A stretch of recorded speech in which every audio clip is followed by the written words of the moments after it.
You know what pisses me off? These damn dating profiles. Every other broad on there, I love anime. What is this? A fucking convention? It's like, did you even see Akira? You pretentious twat. And it's always the black women too, which, all right, I ain't complaining, but what the hell's the deal? I mean, I ain't dated a sister before, just banged a few, you know, for science and pleasure, mostly pleasure, but never the whole dating thing. Is that racist or just lazy? But seriously, is it written somewhere that all black women are now required to be obsessed with Japanese cartoons? Is that part of reparations now? Free Crunchyroll subscriptions? So you got all these pasty-faced, Mountain Dew-fueled, basement-dwelling, autistic white dudes all hot and bothered, and then bam, black lady avatar. What a goddamn clown show. So what, autistic white dudes and black ladies are supposed to unite under the banner of tentacle porn now? That's the future of America? Oh, and don't even get me started on these white dudes who think they can drop the N-word around me because I look like I could get away with it, like I'm some kind of honorary cracker. Hey, Burr, you know what I think? Shut the fuck up, dude. First of all, nobody gives a shit what you think. And second, you look like you haven't seen sunlight since Reagan was in office. Keep your racist mouth shut, you hear me? Then I gotta go home and explain it to the wife. Honey, some dipshit wanted to know if I thought watermelon was code for something. She's just rolling her eyes, probably thinking I married a goddamn idiot. I asked my black friends about it, and they say, oh, it's just because we didn't grow up swimming. Yeah, right, it's gotta be deeper than that.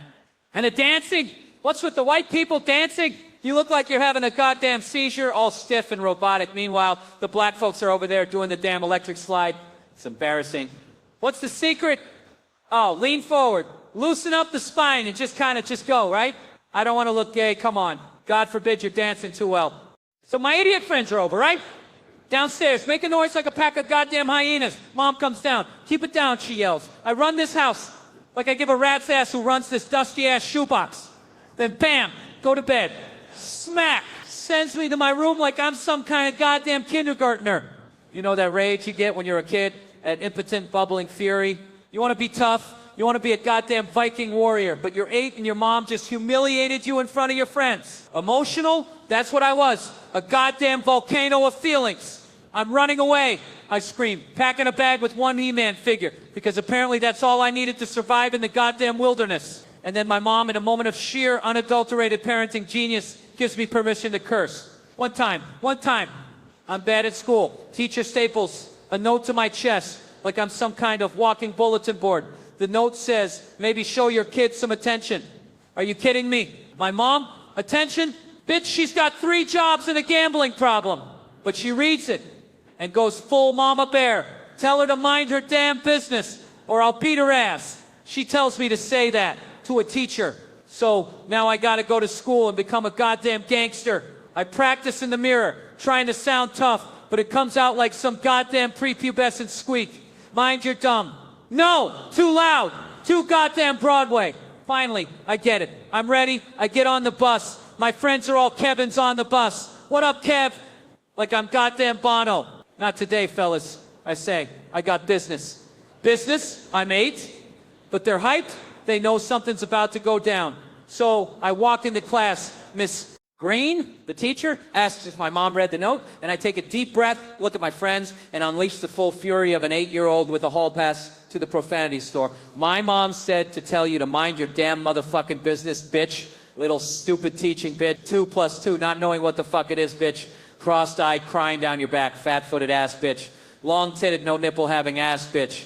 No nipples. Where the hell did I even get that from? Got suspended, got my ass whooped. Mom said I was supposed to say 2 curse words. I said 76. I thought I was goddamn Samuel L. Jackson in a motherfucking school. And you know what? That whole messed up situation, the permission to curse, the ridiculous joke, the unhinged aggressive comedy, I probably got it from my grandfather with his terrible jokes and weird white people clap. That guy was a terrible influence, but it was okay because I loved the fucker.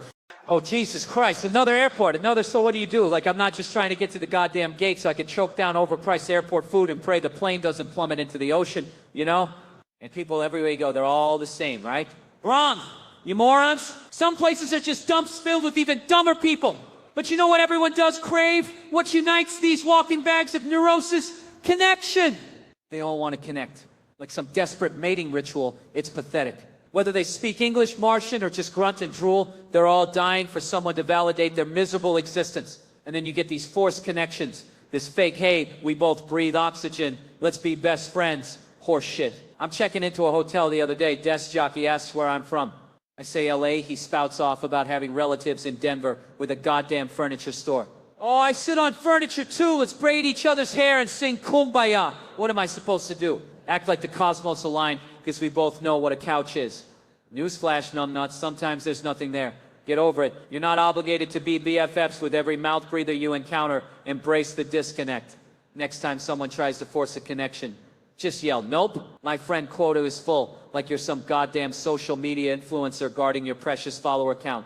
I swear to God, sometimes I feel like I should only tell my friends what time it is and everyone else can just wallow in their temporal ignorance. All right, so I'm watching this chick on YouTube, right? Talking about getting waxed, a Brazilian, the whole shebang. For who? For who? I ask, yeah. You think some dude is gonna appreciate that kind of commitment to a goddamn smooth snatch? He's gonna be thinking about his fantasy football team, I guarantee it. It's like, oh, I do it for myself, bullshit. You do it because society's jammed this idea down your throat that you gotta be hairless like a goddamn dolphin to be desirable. And the pain, it's like a needle, anticipation, then it's over. A needle? Honey, I've had kidney stones and I take that over having hot wax ripped off my junk any day of the week. I like to be clean down there for girls. Oh, now you're being honest. So you inflict this torture on yourself just so some girl doesn't gaggle? Gaggle!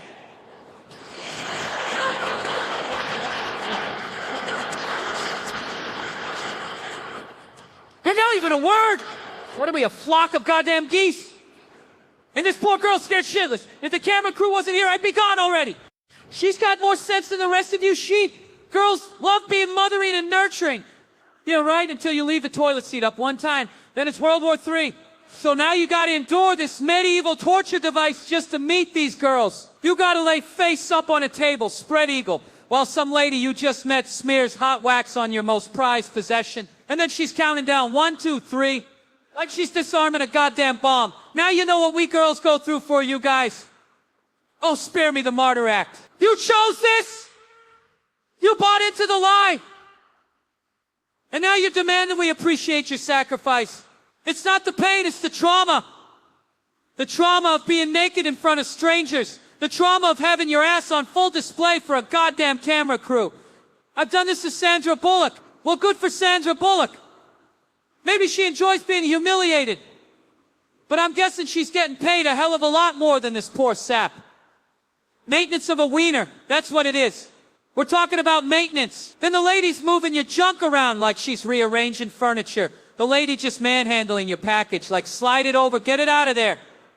Like it's a goddamn joystick on an arcade game. And you're lying there, ass in the air, completely vulnerable, thinking, how the hell did I get here? Visual illusion of length to a girl's legs. Oh, so it's all about vanity in the end.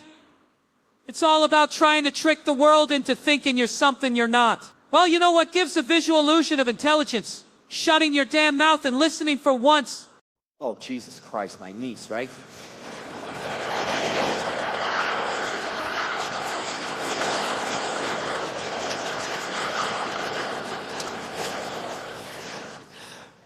Sweet kid. But God almighty, the woman's got like negative IQ points. You spend 5 minutes with her, you can feel your brain cells committing mass suicide, like lemmings off a cliff. We took a family trip this summer, right? Picture this. First morning, everyone's at breakfast, civilized, and this dingbat waltzes in 5 minutes late, plops down, looks me dead in the eye and goes, hey, big boy, what'd you think about those dreams last night, huh? Dreams? What the hell is she talking about? Everyone's looking around like, did we all just step into a David Lynch movie? This chick, 12 years old, thought we all shared the same dreams. Every night, like some goddamn mandated group therapy session. Like it's a sitcom. I'm sitting there wondering, what if she's onto something? What if she's cracked the code and knows about my disturbing dream where I'm chased by a giant hot dog? So naturally, I lean in, all conspiratorial, and ask, hey, did you have a dream that I was locked in a trunk? My wife's giving me the stink eye like I'm ruining Christmas. What the fuck are you doing, Bill? We don't share dreams. And this little rugrat kicks me under the table and says, I'll talk to you after breakfast. Then later that day, we're out on a boat, going snorkeling, right? Nice, peaceful moment. Beautiful horizon. I'm watching her, thinking, this is it, a profound father-daughter bonding experience. So I ask, hey, baby girl, what are you thinking about? And she turns around, all serious, and says, we should get tattoos. Tattoos? She's 12. I said, we are not getting tattoos. She goes, no, Dad, think about it. If we all got the same one, we'd never regret it. What? A tribal armband? A goddamn butterfly? I said, you're 12, Isla. What tattoo would you even want? And get this. This is the kicker. She goes, what's it called when you cover your arm? I go, you want a sleeve? You want to be the only 8th grader walking into homeroom looking like you just escaped from a Yakuza convention? What the hell would you even put on a sleeve? She wants a wolf. A goddamn wolf. With its head on her shoulder and its tail wagging when she's happy. This is the kind of brilliance I'm dealing with. And now, these kids, they're turning my daughters into bullies. We're watching a documentary on Gandhi the other night, right? All I said was I don't get the whole hunger strike thing, and my daughter Georgia looks me up and down like I'm a goddamn amoeba and says, nothing. They don't call me Dad anymore. They've got nicknames like Chunk or God help me Fetus. They've been calling me that behind my back for 2 years. We're at dinner one night. My wife sends a text. Both girls giggle. I ask, what is it? You wouldn't get it, they say. I'm like, I'm the funniest motherfucker at this table. My comedy's paying for this goddamn dinner, and those teeth running by me, I knew something was up. I went to the bathroom, came back quick, and peeked over Isla's shoulder. Oh, marriage, yeah. So nice. Like finding out relationships are supposed to make you feel better, huh? What a load of horse shit. I've been in relationships where I got cheated on. Long ones. And that'll warp your friggin' brain, I'm telling you. Remember America's Most Wanted? As a kid, I couldn't fathom how anyone could kill someone. But then, bam, cheating happened, and I went, oh, now I get it.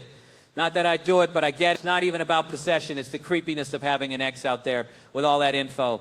I mean, anyone who's seen my goddamn dick and met my parents needs to disappear. Just wandering around like that freaks me out. In time, Jesus Christ, I'm 35, not old. But I'm entering a new phase. Gross. I'm just damp all the time, like a friggin' dolphin's back, slick. The ass of my pants is perpetually damp, and I'm sitting in restaurants wondering, what the hell did I sit in? Nah, it's just me.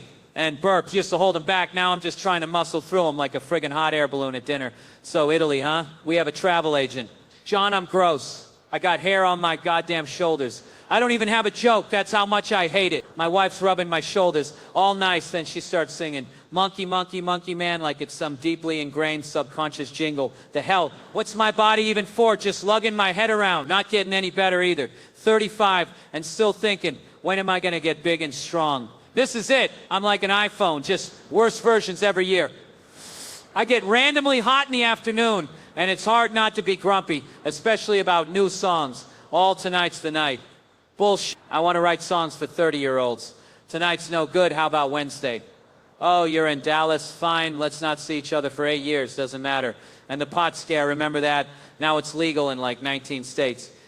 Don't woo if you're white. It's been legal for you, pal. Government finally caved because we just wanted it so damn bad. Like cool parents. Here, take a little, just do it at home, the hell. Everything's too fast now, unreasonable. The world's run by computers, robots, and we spend our days telling them we're not a robot just to look at our own stuff. May I see my stuff, please? I smell a robot. Prove it. Curvy letters. No robot could ever read these. Is it an E or a th? The passwords have passed, but now it's time for the robot test. Which of these pictures does not have a stop sign? What the fuck? You spend your day telling a robot you're not a robot. You think about that for 2 minutes and tell me you don't want to walk into the goddamn ocean. All right. All right, all right. Hot moms, are you fucking kidding me? Overrated. Just like this whole self-care BS. You know what I'm talking about? Just look at me, I'm so relaxed crap. While your kids are gnawing on furniture? I get it, yoga's great, find your center, whatever, but would it kill you to teach your kids something? Anything. I'm not saying go full tiger mom, but maybe, just maybe, spend less time posing for Instagram and more time teaching little Timmy not to eat crayons. I'm from '81. Remember moms putting their families first? Now it's all about Pilates and green juice. Meanwhile, little Tiffany is trying to microwave a goddamn hamster. And don't even get me started on these YouTube parenting videos. You ever notice that now? These parents see their kids teetering on the edge of disaster, and instead of intervening, they pull out their phone. The kid's reaching for a goddamn hot stove, and they're like, oh, look, it's going to be viral. What the hell happened to protecting your kids from genuine harm?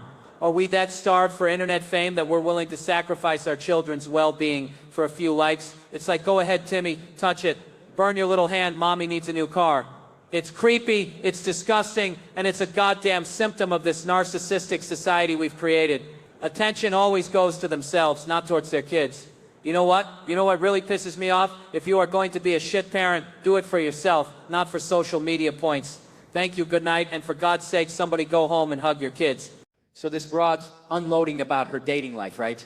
Like, I give flying fuck about your goddamn romantic escapades, lady. I'm trying to survive out here. She's belly aching about some dude. Oh, he doesn't understand me. I sense his anger, blah, blah, blah. Probably because you're a goddamn nightmare. Am I right? But wait for it. Wait for the twist. Turns out the guy's got one leg. One goddamn leg. She leaves that little detail out? You gotta be shitting me. Oh, I didn't know how he felt. No shit, Sherlock. You got two goddamn legs, you clueless twat. You think crutches are a 2-week inconvenience? Try living your whole life hopping around like a goddamn kangaroo. I'm picturing this dude back at his place, and it's like, boom, easy access, no awkward angles, just, you know, convenient suicide doors on a goddamn Prius, I swear. She's all embarrassed, tries to buy him a beer. He should have thrown it in her face, the one-legged badass. But hold on, this gets better, see? She's got this other story, some dude in college at a Jello wrestling party, because of course it's a Jello wrestling party. Are you kidding me? Asks if she's in his physics class, and she's all like, I don't know, probably blackout drunk, let's be honest. He's nice, friendly, smart, in good shape, and she's waiting for the butt, right? The goddamn catch? Turns out this time he's got 2 legs. 2 perfectly good legs. So naturally she gets hammered at a party. Some other broad is getting humped in a car in the driveway, and she decides to be funny, tries to scare him, smashes her face into the window and chips her goddamn tooth. Chips her frickin' tooth. I swear to Christ, this woman is a walking disaster. And now she loves him? Now she's all in? Because she chipped her tooth for a laugh? What is this? Dumb and Dumber 2-0? He's digging around in the dirt for her tooth. Is she kidding me? And turns out he's into boozy girls with pencil-tucky yuck mouths. Pencil-tucky yuck mouths. What in the goddamn Appalachian hell is that? Is that code for missing teeth and a taste for moonshine? But wait, it gets worse. I mean, better. She fixed her tooth, laid off the booze, and now the Jello wrestling physics partner is her husband. And they're coming to see you in Newark, New Jersey. You couldn't pay me enough to go to Newark, New Jersey? That's a real positive way to end a podcast. Lady, you're a goddamn train wreck, and I wouldn't trust you with a box of goddamn matches. So congrats, you found someone who's just as cracked as you are. Enjoy each other's company, you two psychopaths. All right, Spokane. What the hell is this? I swear to Christ, I took a wrong turn. Ended up at a goddamn bus station full of tweakers doing the electric slide just to get some goddamn cardio in. And I'm still having a better time than talking to you chuckleheads. You people Google anything before you leave the house? Oh, let's just blindly stumble into a comedy show. Surprise us. Like a goddamn root canal is a surprise party, you dumb sons of bitches. And you, lady, with the forced smile, you knew who I was, dragged your whole bewildered posse here, and now they're plotting your murder in the parking lot. Oh, let's go see that ginger rage monster. It'll be fun. Is this a comedy show or a goddamn intervention for your miserable taste in entertainment? I'm killing with like 53% of you. The rest are probably writing angry Yelp reviews about offensive dead baby jokes, which, by the way, are funny, you delicate goddamn snowflakes. It's a holiday show, I get it. You're all hopped up on eggnog and misplaced Christmas cheer. But seriously, the 4:30 show was better. 4:30. That's when sane people are taking a goddamn nap. You people in Spokane just wander into comedy clubs like, let's see what offends us tonight. Then you sit there, stone-faced, dissecting every joke like it's a goddamn frog in biology class. Why are they laughing? Is it moral to laugh? What do you want? A puppet show about goddamn kindness? Some inspirational bullshit about overcoming adversity? I'm a comedian, not Tony goddamn Robbins. Oh, you didn't like that joke? Well, you're a terrible goddamn audience. And this isn't even a good crowd. So congrats, you're the worst of a bad bunch. You, sir, glaring at me like I just kicked your dog. You hate that joke too. I like him better than you. And here's the kicker. You could see a million goddamn comedians tell jokes, but how often do you get to see a professional with a Netflix special completely goddamn unravel? Enjoy the show, you miserable bastards. This ain't comedy, this is therapy, and you're paying for it. Now try to look a little less goddamn depressed, for Christ's sake. All right, so the other day I'm on the freaking phone, right? Trying to navigate this goddamn automated system. Press 1 for bullshit, press 2 for more bullshit, press 3 to talk to a robot who's going to tell you they can't help you. And I'm thinking, Jesus Christ, is this what we've become? Slaves to machines that can barely understand human language? And it hits me like a freaking brick. It's like we're all just sitting around waiting for the singularity, huh? Waiting for Skynet to drop the hammer. And you know what? Because we're too goddamn lazy to pick up a phone and have a real conversation. We'd rather tap, tap, tap on our little screens, arguing with strangers about politics, sharing memes about cats, and filming ourselves doing stupid dances for attention. And then we wonder why the world's going to hell. You think the founding fathers were on TikTok? You think they were worried about their goddamn likes? No, they were fighting for freedom. They were building a nation. They were probably hammered on whiskey, but they were doing something real. And what are we doing? We're arguing about pronouns in safe spaces while the planet's burning and China's laughing its ass off. We're so concerned with being politically correct that we can't even have a goddamn conversation anymore. You try to tell a joke these days, some snowflake gets offended and tries to cancel you as if words are freaking weapons. So now you have everyone walking on eggshells, terrified to say anything that might offend someone, and then they whine and complain that you cannot say anything anymore. It's like grow a pair. If you're so fragile that a freaking joke sends you into a spiral, then maybe the real problem isn't the joke, it's you fragile piece of shit. And don't even get me started on social media, a cesspool of narcissism and validation seeking, where everyone's pretending to be perfect and happy while secretly being miserable and insecure, and you are buying what? Seriously, we have a world full of morons who prefer to scroll on Instagram than reading a book, and they complain about the world going to shit,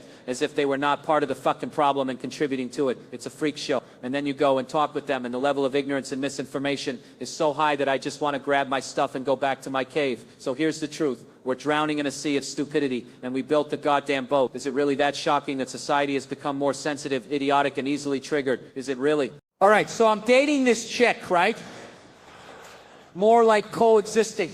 She's got her stuff, I got mine. She's letting the leg hair grow wild, which, hey, saves me a few bucks on razors, I guess. And she just bought a damn vibrator. Vibrator. Meanwhile, I finally caved and got an Xbox. So what's happening? We're drifting. That's what. I'm glued to NBA 2K, yelling at the goddamn screen. She's handling her own business. And you know what's mess? We're both thinking about LeBron. You women, I swear you're a goddamn enigma. You can fake an orgasm so convincing it'd fool a polygraph, but you can't fake being happy at a family picnic. What the hell is that about? You can tell me I'm the best you've ever had, which, let's be honest, I'm not buying. But you can't crack a damn smile when my Aunt Mildred starts talking about her bunions. Pep it up a little for Christ's sake. And the after-sex routine. Oh, you made me come, she says. Oh, Jesus Christ, just turned 18 yesterday. Are you kidding me? You think you're cute, huh?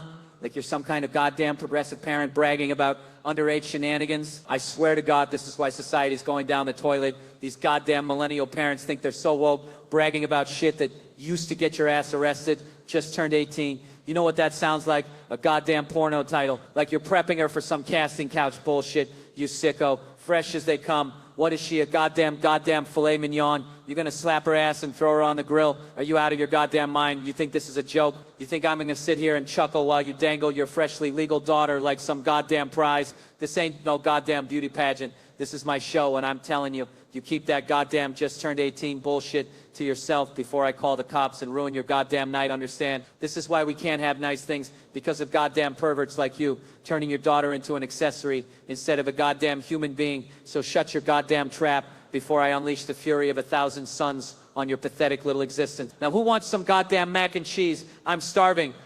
All right, settle down, Hawaii, you bunch of sunburned tourists and suspiciously tan mainlanders. I'm just saying, this whole aloha spirit thing feels a little forced, like that smile your boss gives you right before he dumps a whole extra project on your desk. You ever notice how every single goddamn souvenir shop here is selling the exact same ukulele, the same goddamn coconut bra, the same friggin' hang-loose t-shirt? It's like a goddamn tourist trap designed by some corporate overlord who's never actually seen the ocean, just a spreadsheet full of potential revenue streams.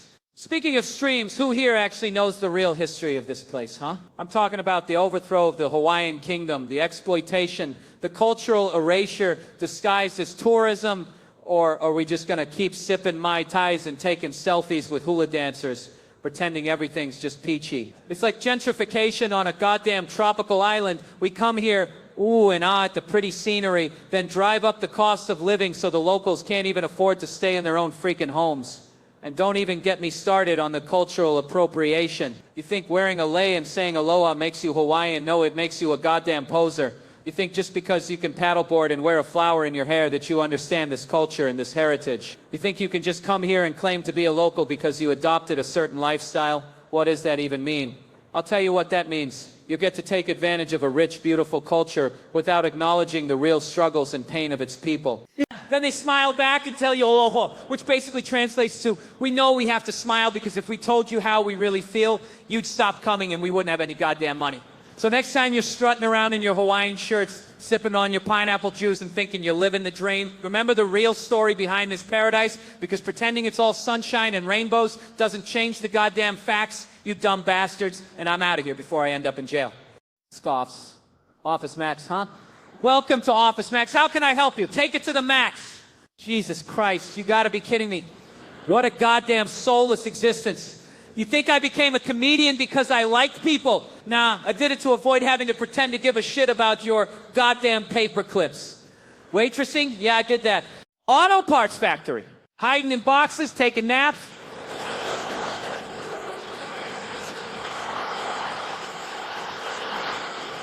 You bet your ass. I did.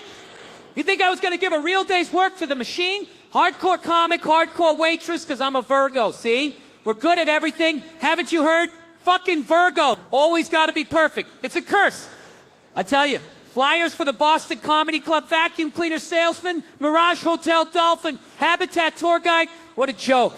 Oh, Jesus Christ. Instagram. You see this shit? Social media, right?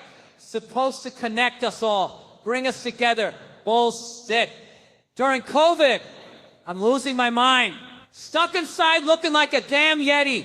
And all I want to do is SKI. Chelsea, Canada. People, not some two-bit hill in Connecticut, Chelsea. You uncultured swine. Canada, with their rules tougher than a nun's cooch back then. Borders tighter than Fort Knox. But then I see Kevin, Mr.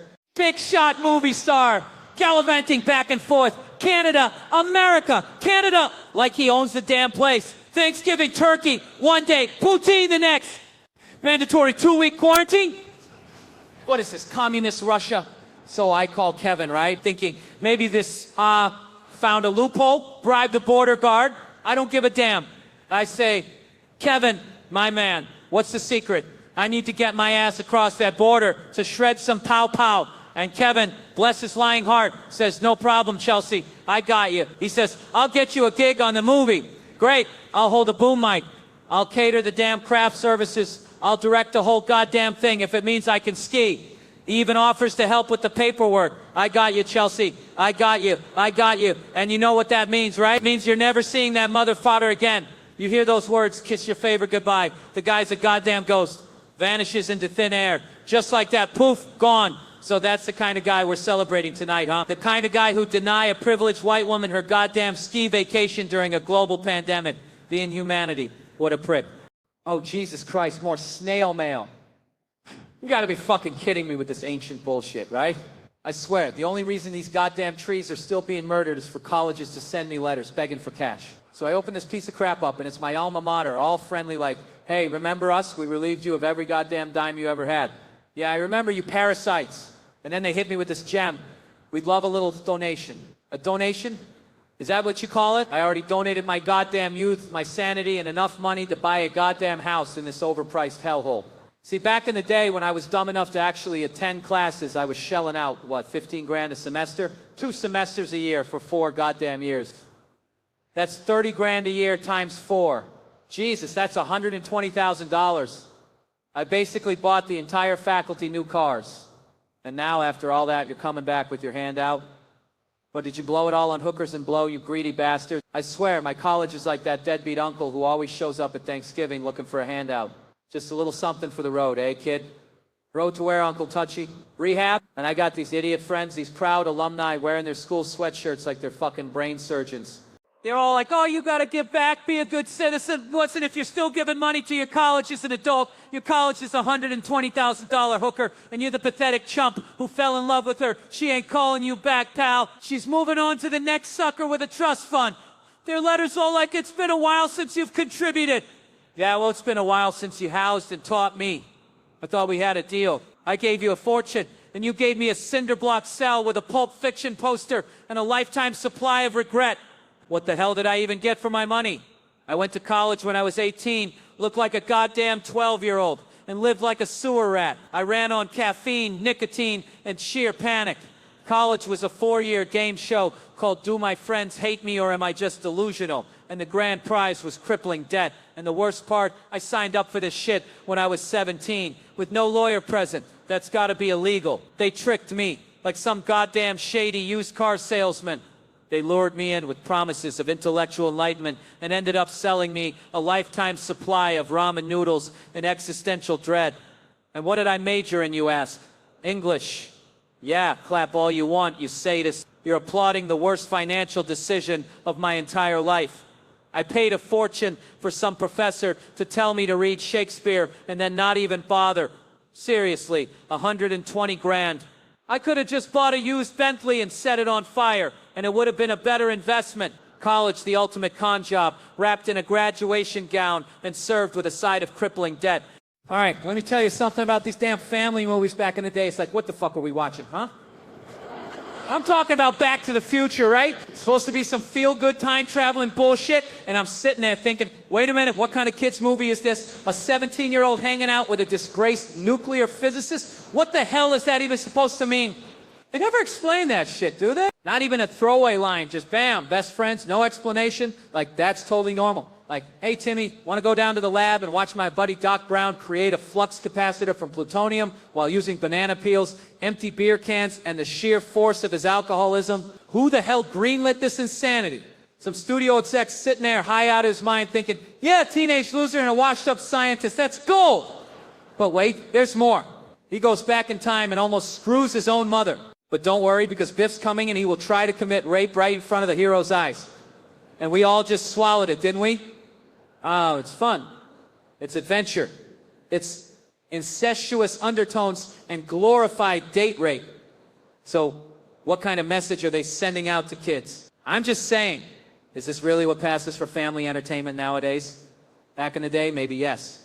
But now, it sounds really fucked up. It's like we were all just a bunch of dumbasses blindly accepting whatever Hollywood threw at us and thought it was art, which it may have been, but not the art of fine cinema. That movie was weird then. It is even weirder now, and no amount of nostalgia makes any of this better. All right. So I'm flipping through Netflix, right? And I see this sack lunch bunch thing. Sack lunch bunch? What the hell is that? Some kind of elementary school detention squad. You couldn't come up with something cooler like the Latchkey Kids. You know, something with a little freaking grit. I was a latchkey kid coming home watching TV and suddenly the news is all latchkey kids are a problem. No, you idiots. It's called working parents. But no, gotta shame everybody. And this sack lunch rhyming thing, real creative genius right there. Anyway, they're bragging about this Eli Boland, whatever, the music guy from Documentary Now, like that's some kind of street cred. Oh, and they won an Emmy for a song with Timberlake? Song called the Justin Timberlake song. Like anyone gives a damn about some random monologue. Probably stole votes from Lonely Island's Mother Lover, and you know it. Some Palm Beach ballot confusion right there, I'm telling you. Then they're drooling over this grandma's boyfriend Paul song and noodles and a little bit of butter. What are we, 5 years old? And this do flowers exist at night thing? The guy wrote it on the subway. Sounds like a damn existential crisis, not a kid's show. You can't picture a flower at nights. Grow up already. You're gonna start wondering if trees make a sound when they fall in the forest next. So they got 15 little rugrats on set, right? And of course they're rambunctious little hellions. All right. Hold on a goddamn second. Nicknames? You think I haven't heard them all? Hey, look, it's Mini-Me, Short Stack, yeah, real original assholes. You think it's easy being fun-sized in this goddamn world of redwood trees strutting around like they own the place? I can't believe it's that big. What the hell is that supposed to even mean? Am I supposed to be flattered? I'm pretty sure they make Viagra for that. And advice for short people. It's okay? Oh, shove it, Oprah. It's not okay. You think I wanted to crane my neck just to make eye contact with some giraffe neck dipshit telling me the weather? Tall people, let me tell you, bunch of lumbering, uncoordinated morons, guaranteed. You think being tall makes you smarter? More athletic? No, it just makes you a goddamn target for low-flying birds. That's all. Little guys, little women, we rock. We're compact, we're efficient, we can hide in cabinets. You ever see a tall person try to hide in a cabinet? Fucking hilarious. Party tricks? Yeah, I got party tricks like making my goddamn presence known in a world designed for giants. And nicest thing I've done this year, probably not punching some smug, condescending prick in the goddamn face. Bad breath? Oh, you want to talk about bad breath? How about the stench of corporate bullshit that permeates every goddamn conversation these days? You dress clean, everything's cool, but when you open your mouth, it's like a goddamn sewer exploded. Gas X? Nah, I need Gas X for the hot air coming out of every politician's mouth. Iguana picking up a worm? Name 3 British people. What is this? The goddamn S8s? Queen, Emily Blunt, Lad Bible. Done. And these superhero movies? Jumanji League of Superheroes? Honky Pete? Really? Is that the best you got? You think Kevin Hart would be Honky Pete? He'd be fucking the goddamn marketing department, raking in the cash while the rest of us are battling CGI monsters. And height? 4'2", my ass. Google's full of shit just like the rest of the internet. Dwayne Johnson's got women's thighs. What the hell are you even talking about? What, suddenly it's bad to have nice thighs? Are we body shaming goddamn The Rock now? What's next? Christmas songs and this little light of mine. You think a little light can shine in this goddamn world of darkness and despair? It needs a goddamn flashlight, a spotlight, a fucking beacon of truth. Do you want to do something that rhymes with truck? What kind of moron? Oh, your wife? Never mind. Tare areola forehead? You think that's funny? You're goddamn right. It's funny. That's the kind of unfiltered, unadulterated truth you people need to hear. Who would I switch with? DJ? To be stupid? I'd switch with Karen. To get in touch with my feminine side? Bullshit. I'd switch with Karen to finally get a goddamn decent paycheck in this sexist, broken system. Salad tossing? Sexual salad tossing? I'm nailing this? No, you're nailing the goddamn coffin shut on civilization with your inane, meaningless drivel. Denzel? Snack-sized Denzel? Is that all we are now? Snack-sized versions of our goddamn heroes? And comedians? Eddie, Chris, Rock, Robin Williams, Ellen? Where's Bill Burr on that list, huh? Huh? Am I chopped liver?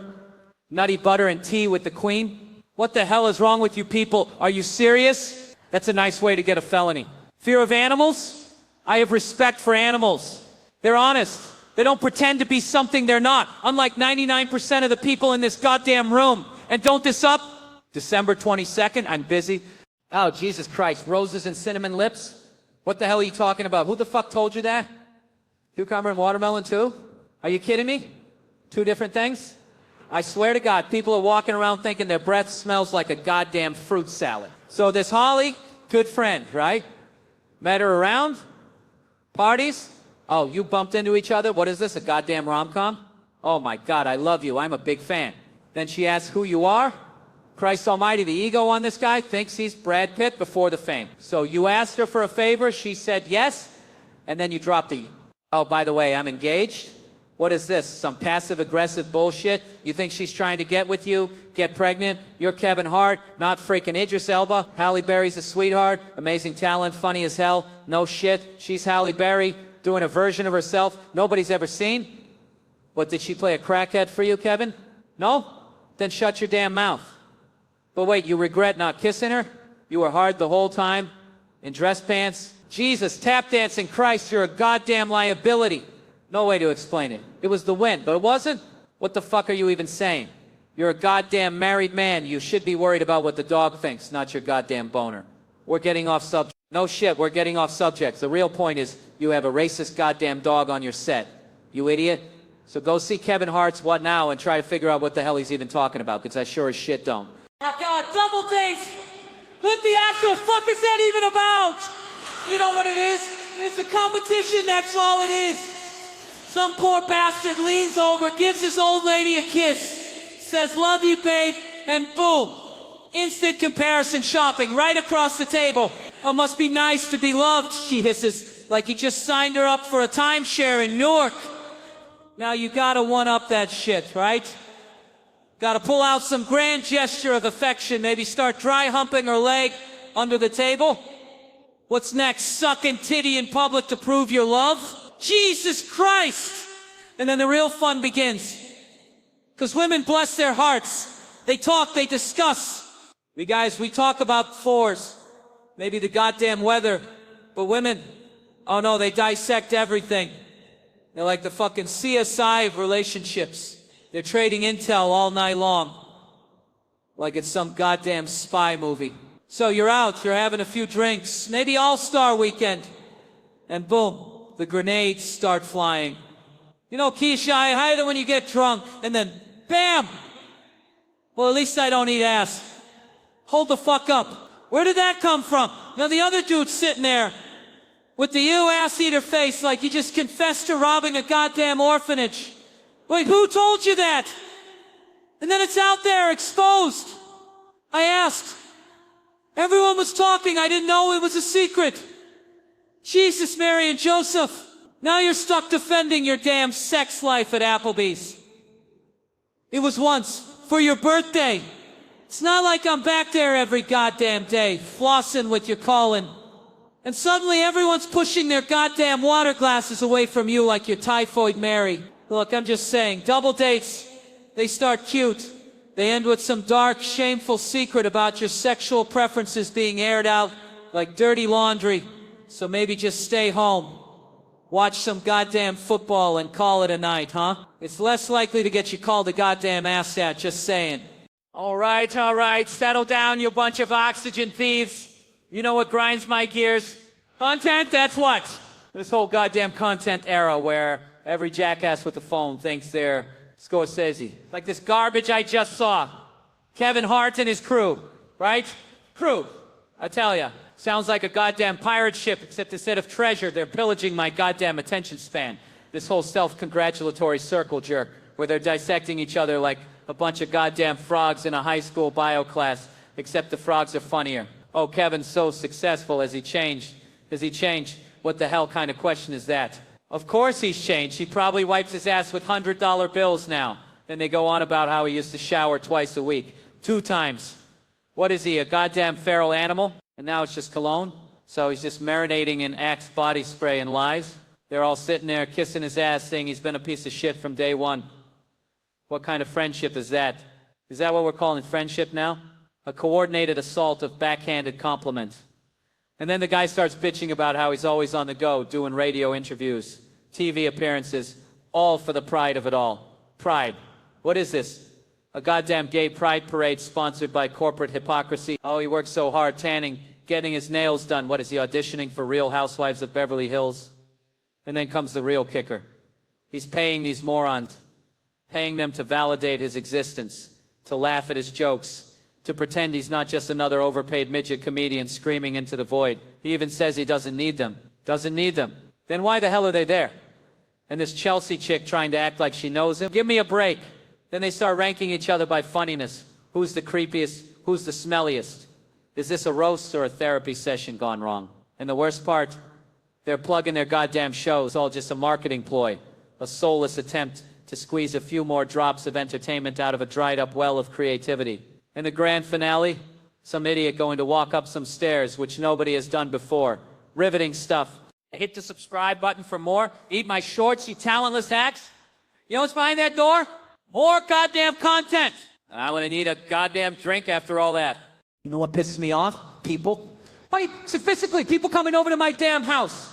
Yeah, Bill, you're a comedian. You should be a social butterfly. Bite me.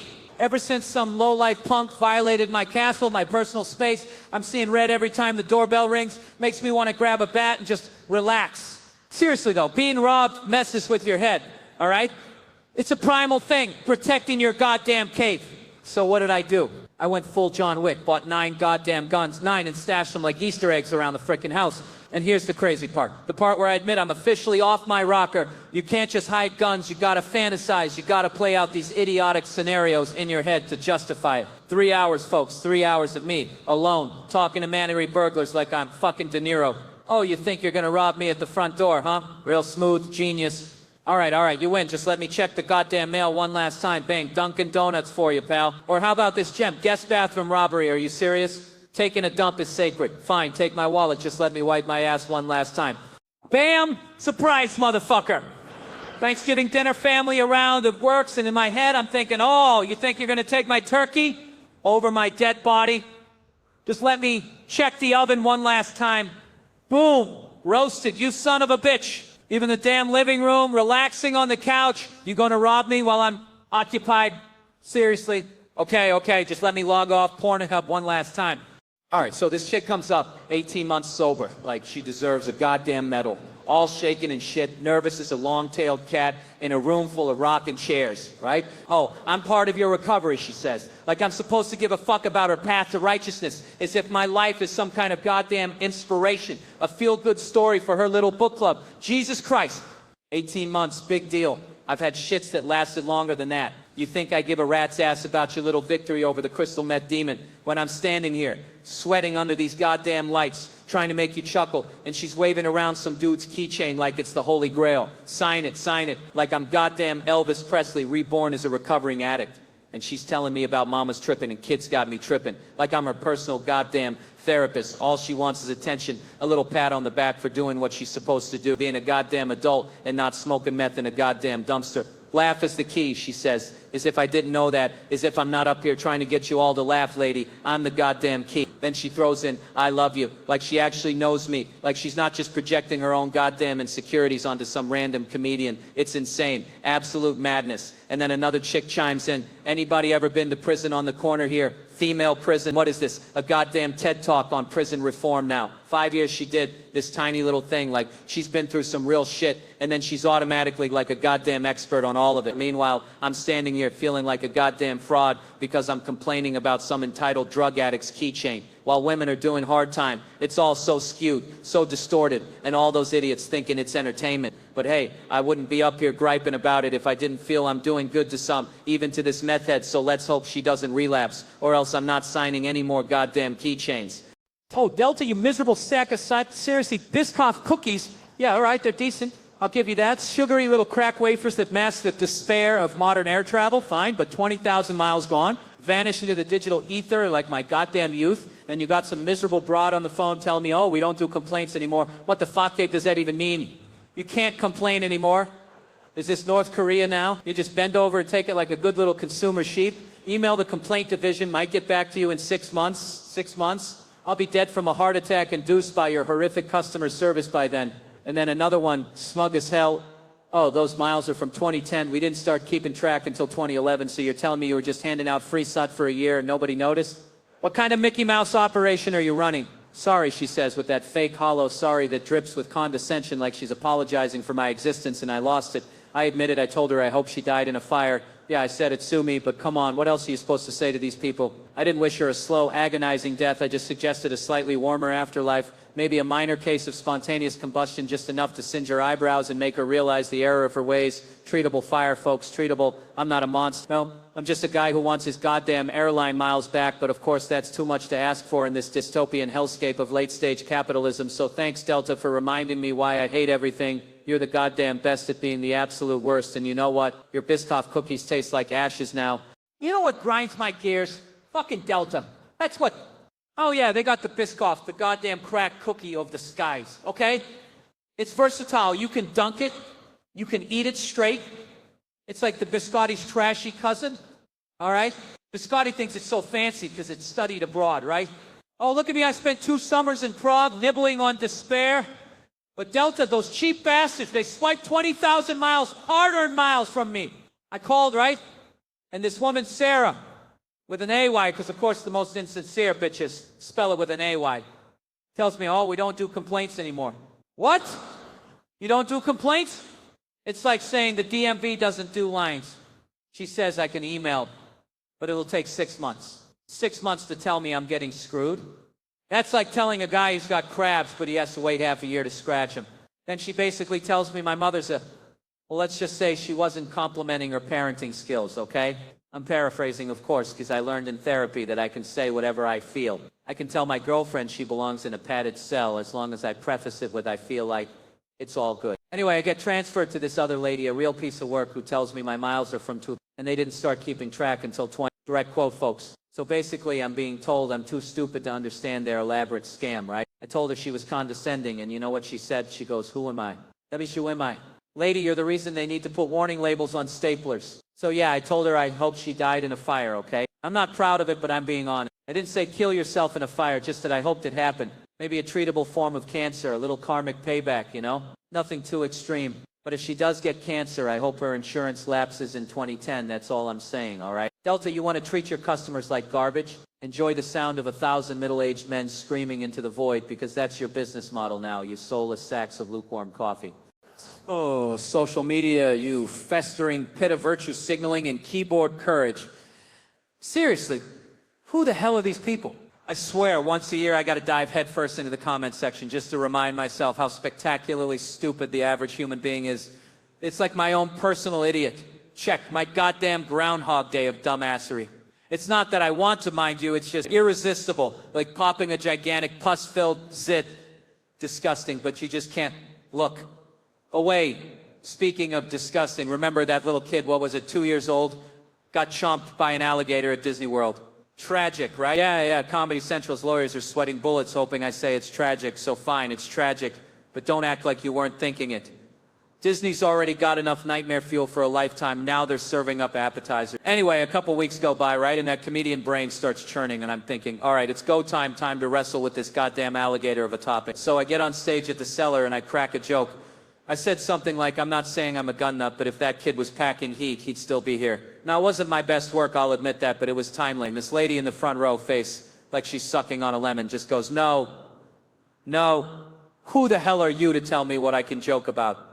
That's like waving a red flag in front of a bull that's been mainlining Red Bull. You just guaranteed I'm gonna write this joke all the way to hell. She's lecturing me like I'm supposed to be some paragon of sensitivity. Lady, did you even see the kid's funeral on TV? No, because baby funerals aren't televised unless I get my pilot picked up. Tiny caskets, big ratings coming this fall to MTV. So I said to her, all innocent like, well, if you did see it, you'd see the mom come out, tears streaming, and say, see you later, alligator. The woman just stormed out. Husband stayed, probably thinking I'd nailed it, you know how it is. And then bam, the Comedy Cellar forwards me an email, 11 exclamation points. I counted and it's a doozy. It starts with, okay, you want blunt, I'll be blunt. You know it's about to get real when they start with the blunt talk, like they're about to perform open heart surgery with a rusty spoon. She says I'm a disgusting person because I disrespected a 2-year-old child who was murdered by the alligator at Disney. Murder? Lady, you think the alligator's getting paid for this? You think he's calling up his alligator mob boss saying, job's done, boss, where's my swamp cabbage? Then she says she's never been so offended and repulsed by someone in her life. I am honored. And then this little gem, she left immediately but stopped to tell the staff why. And they followed her to make sure her drinks were being paid for. Those Coronas weren't going to drink themselves, Sarah. Get your outrage on your own dime. And the kick, apparently the comedian before me was doing Holocaust jokes, and she didn't bat an eye. So I'm the bad guy for a see you later alligator pun. A goddamn pun. She even calls me a pathetic excuse for a human, saying I don't deserve to breathe the same air as the dead kid's family. All right, little dramatic much. And then she ends it with, he can go fly a kite. Fly a kite. Seriously, after all that righteous indignation, you're telling me to engage in a pleasant recreational activity? That's the threat? I am terrified. This woman needs a Xanax and a one-way ticket to Cancun. The owner of the Cellar, bless his heart, emailed her offering to comp her and her husband a night out. I hope they take him up on it, and I really hope they book me for the show so I can thank her personally from the stage. Ladies and gentlemen, welcome back to the Comedy Cellar. And now get ready for the headliner, Sam. See you later, Morel. That's right, I'm owning it. If this is what it takes to get under your skin, then prepare for a full-blown alligator-infested nightmare. I'm never going to apologize for being me. If you're that sensitive, go watch Disney movies. Oh wait, maybe not a good idea. So I'm flying here, right? Fucking airlines, always delayed. Like, what is this? The Pony Express? We put a man on the moon in '69, but can't get a plane off the ground on time in 20. And everyone's glued to their goddamn phones, scrolling through TikTok like their brains aren't already fried enough. Anyway, get this. I'm reading this article. Yes, I read. All right? I'm not a complete moron about ChatGPT. How some people think it's biased. Biased? What? You think a machine is going to have some kind of moral compass? It's a bunch of ones and zeros, people. It's like arguing with your toaster about politics. The article was talking about how they asked ChatGPT if the U.S. is inherently racist, and it gave this wishy-washy, politically correct answer. Then they tweaked the prompt, made it a little more aggressive, and apparently it got a little more direct. Which got me thinking, why are we even asking these things in the first place? We're outsourcing our thinking to a computer program. Are we that lazy? That stupid? We're so afraid of offending someone that we need a goddamn algorithm to tell us what to think? And then I thought about those virtue signaling corporations falling over themselves to be woke. It's all bullshit. They don't give a rat's ass about anything except their bottom line. They'll slap a rainbow on their logo 1 minute and then donate to some homophobic politician the next. It's all for show, people. Smoke and mirrors. We're living in a clown world, I swear to God. A bunch of goddamn sheep being led around by their noses by social media and corporations who couldn't care less about us. So yeah, is ChatGPT biased? I don't know, and frankly, I don't give a shit. What I do care about is that we're becoming a bunch of mindless automatons afraid to think for ourselves and ready to believe anything that's fed to us. So maybe, just maybe, instead of worrying about whether a computer program is biased, we should all try thinking for ourselves for a change. Wouldn't that be a kick in the head, huh? All right. Settle down. You beautiful psychopath, let me tell you, I went to CVS the other day, right, for some goddamn allergy pills because this planet hates me, and they make you sign a waiver saying you're not going to cook meth with it. What the hell is that, a suggestion box for criminals? Oh, I wasn't going to cook meth, but now that you mention it, sounds like a Tuesday. Is Big Pharma suddenly worried about their image? Like some drug lord is going to be brought down by a Walgreens clerk snitching. He sold a kilo and lied to Barbara about his birthday. Lock him up. And you know what's really twisted? Maybe if I was cooking meth, I wouldn't have allergies. Think about it. You're so busy poisoning yourself, you don't notice the pollen count. Meanwhile, some yutz is drilling his kid on dinosaurs at Starbucks. Stegosaurus this, Triceratops that. W gives a crap about dinosaurs. Has dinosaur knowledge ever saved anyone from a mugging? Quick, name 3 Jurassic herbivores. What a load of horsemen, and we should be quizzing kids on real life. Hold up a picture of a woman with slightly different hair. All right, Timmy, what's changed? Her haircut, Dad? Good job, you're already screwed. Or another one. Is she mad? She'll say she's not, but she's about 5 seconds away from slicing my tires. That's practical knowledge. I had a broad get pissed because I didn't cry during our breakup, but I cried during the Magic Johnson documentary. Hello? She thinks she's on par with Magic Johnson, the dude who played an NBA All-Star game with HIV. She wouldn't even give me head when she had a headache. Seriously? This is Magic Johnson we're talking about. A man who deserved a Trojan endorsement, even if he never got one. Imagine him on the box. You think about raw dogging it? Nah, I'm Magic. Thanks for the assist. Breakups should be like surprise parties, not a freaking root canal. Throw the engagement ring into a blender. That's creative. Hey, this isn't working. Blender noise. Exactly. I love my phone more than most people, and I ain't afraid to say it. I dropped that sucker in the toilet last week. Rushed it to the Apple store like it was a damn organ transplant. They said it was dead. I almost lost it. I'd rather lose a distant relative than my phone. My grandpa loved the guy, but I wasn't checking on him every 30 seconds. The phone was brand new. When your grandpa kicks the bucket, they should give you a phone upgrade. Wouldn't that be something? You want a better old dude? You wouldn't take it? Of course you would. He's just like grandpa, but he doesn't say the N-word. Sold. That's an upgrade. Does he still say Oriental? Well, we couldn't fix everything. It's the Grandpa 5, not the 5s. That's how much I love my phone. You ever get stuck listening to some bozo tell a boring story, and you can feel your hand twitching towards your phone? My phone would never bore me like that. I'm trained in YouTube videos. I know how much time is left. They should put that feature on people's faces. Tap them and see how long you gotta suffer. Oh, thank God, only 30 more seconds of this garbage. Thank you all. You've been adequately quiet. So, I'm talking to this moron online the other day, right? About relationships. Because why the hell not waste my time on strangers who think they know better than me? And this genius starts spouting off about how women are all trying to change men.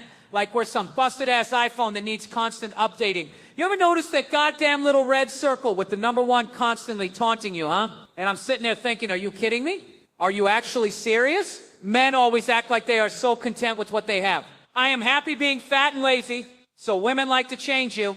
So what? It's because deep down, you're all a bunch of overgrown children who think socks are a form of dishware, and that cleaning the shower is some sort of goddamn Herculean task. I mean, what's the alternative, huh? We just let you rot into piles of Cheeto dusts and outdated sports trivia. No! But this guy, this walking, talking human garbage disposal, is moaning about how his ex was always trying to improve him. Like he was some kind of DIY project she picked up at Home Depot saying all women are like that. Like the Billy Joel song, Just the Way You Are. The hell it is. Do you think this could come from a woman? If that song was written by a woman, it'd be called You're My Potential. Or Operation Fix This Slob. Because let's be honest, that's what every relationship is for women, isn't it? A years-long attempt to turn a goddamn ogre into a semi-functioning human being, only to have the ungrateful bastard complain about being fixed. Like maybe you should stop complaining and start thanking God someone's willing to put up with your smelly feet and your god-awful Star Wars figurine. And maybe, just maybe, if you actually showered once in a while, you wouldn't have to worry so much about being improved, because you wouldn't be such a goddamn disaster area in the first place, huh? So instead of whining about women wanting to improve you, maybe just try being a little less awful. Oh, Jesus Christ, my place is a mess, she says. Like that's some kind of goddamn deterrent. A mess? Are you kidding me? I'm walking into a potential score, lady, not inspecting a goddamn rental property. I'm not Mr. fucking Cleanliness, okay? What am I gonna do? Whip out a Swiffer and demand you fold the sheets before I even consider lowering my standards? Jesus, this is why nobody gets laid anymore, overthinking everything. Like I give a flying fuck if your life looks like a goddamn tornado hit it. As long as the important parts work, all right? What? You think I expect some goddamn Martha Stewart bullshit? Please, if a woman's even willing to tolerate my existence, I automatically assume her life's a goddamn dumpster fire anyway, so a little clutter ain't gonna scare me off. Cockroaches, okay, maybe cockroaches are a deal breaker. I'll give you that, but otherwise, get the hell over yourself. We live in a society, for Christ's sake, and nobody's got time to be perfect. So next time, just shut up and let a man try to get laid, all right? It's hard enough out here as it is. We don't need your self-sabotaging bullshit. It's your mess. You deal with the guilt later. Just say yes, all right? Just say yes. All right, Boston, you drunken intellectual animals. I swear to Christ, you give me a headache. You're all reading Michael Connelly while half in the bag like some twisted book club of bruised livers and overeducated opinions. And this jabroni right here, this goddamn gem tells me when I was locked up, nonchalantly, like he's ordering a goddamn cappuccino, locked up. What the hell did you do? Read too loud in a library after last call. Turns out, no, this genius gets popped for assault. And guess what started it all? Some moron quoting Nick Swartzen on the goddamn T. Nick Swartzen, are you kidding me? You're in jail because some mouth breather couldn't keep his Reno 911 quotes to himself? What is this, amateur hour at the Comedy Cellar? So this guy channeling Deputy Terry starts flinging zingers. The victim, a gay guy, thinks he's being mocked, probably accurately, let's be honest, and bam, fisticuffs. And you know what, I'm not even surprised because everyone on the goddamn T is one passive-aggressive sideways glance away from a full-blown meltdown. He threw the first punch, this guy says, like he's narrating a goddamn Shakespearean tragedy. But here's the kicker. Here's the goddamn cherry on top of this sundae of stupidity. Facial reconstruction. He had to get facial reconstruction. For a Nick Swartzen quote gone wrong. Are you shitting me? Did you use his face as a goddamn speed bag? And then the victim starts reading Michael Connelly. It's a goddamn heartwarming tale of violence and literary redemption. This is the most Boston story I've ever heard. You beat a man so badly he needs plastic surgery, and then he finds solace in crime novels. This is why I drink. This is why I hate public transportation. This is why I need a goddamn vacation. And the worst part, that whole damn thing proves that bad comedy can literally break faces. Oh, this charming city, are you kidding me?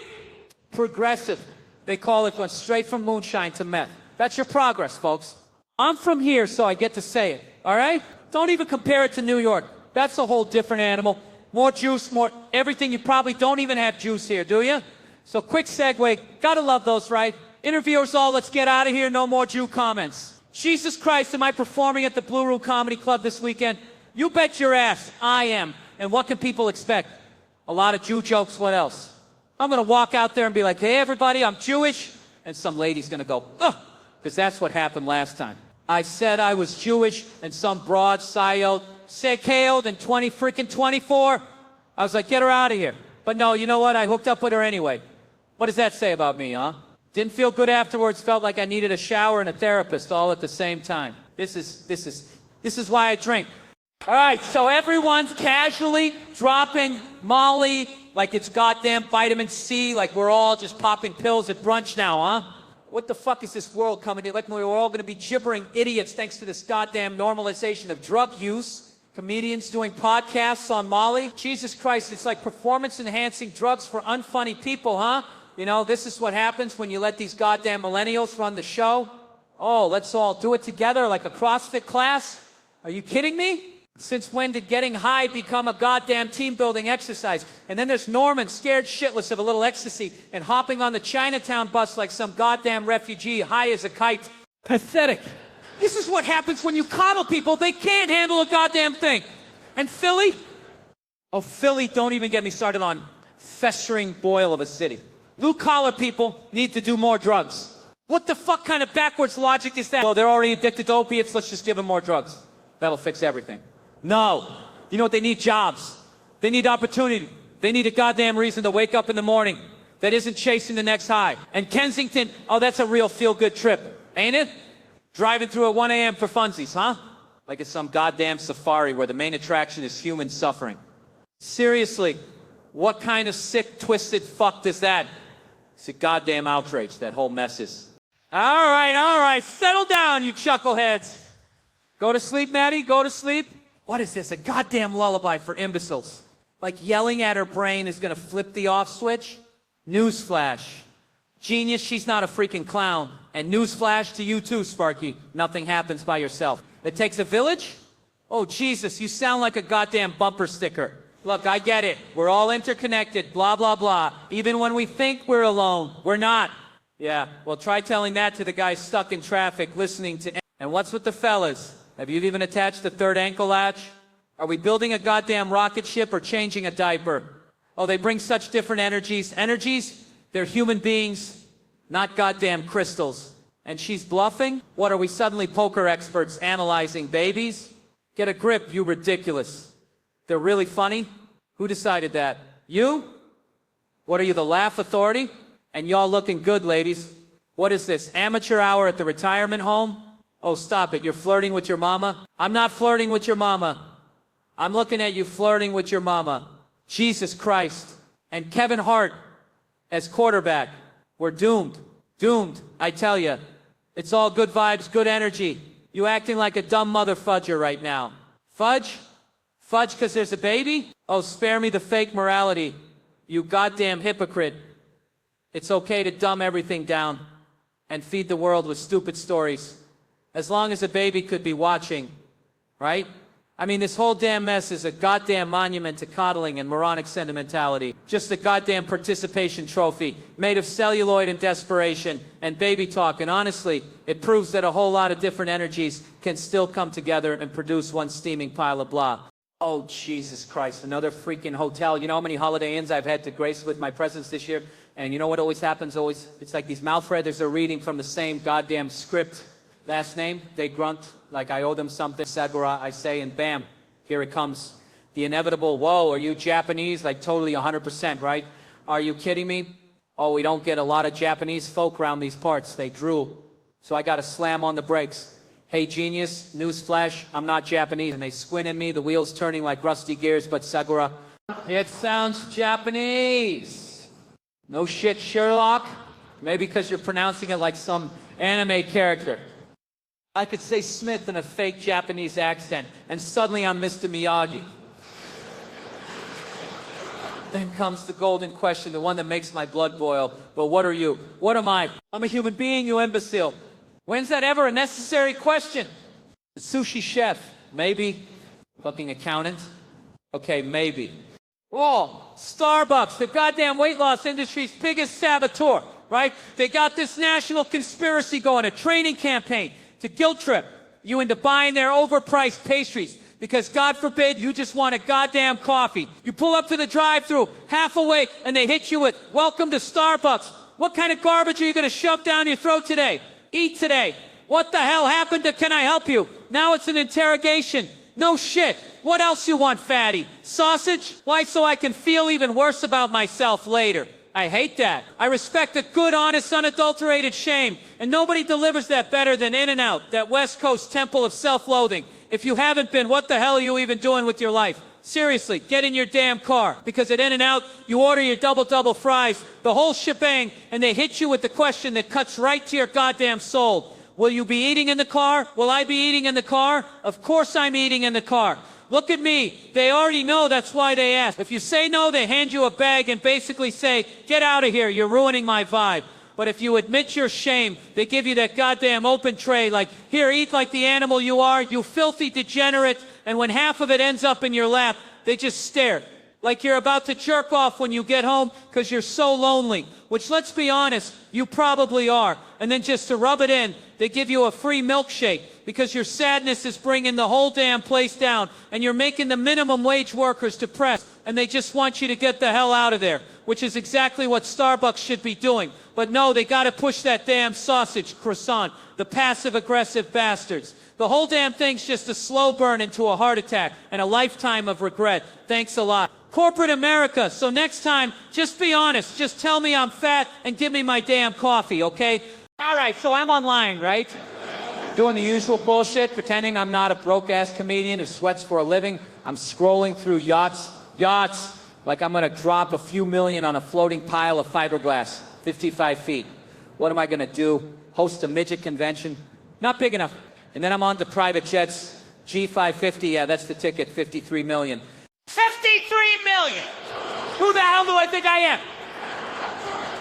I should be associated with this entitlement. That's what it is, the disease of the goddamn modern age. And it hits me the hardest when they bump me up to first class.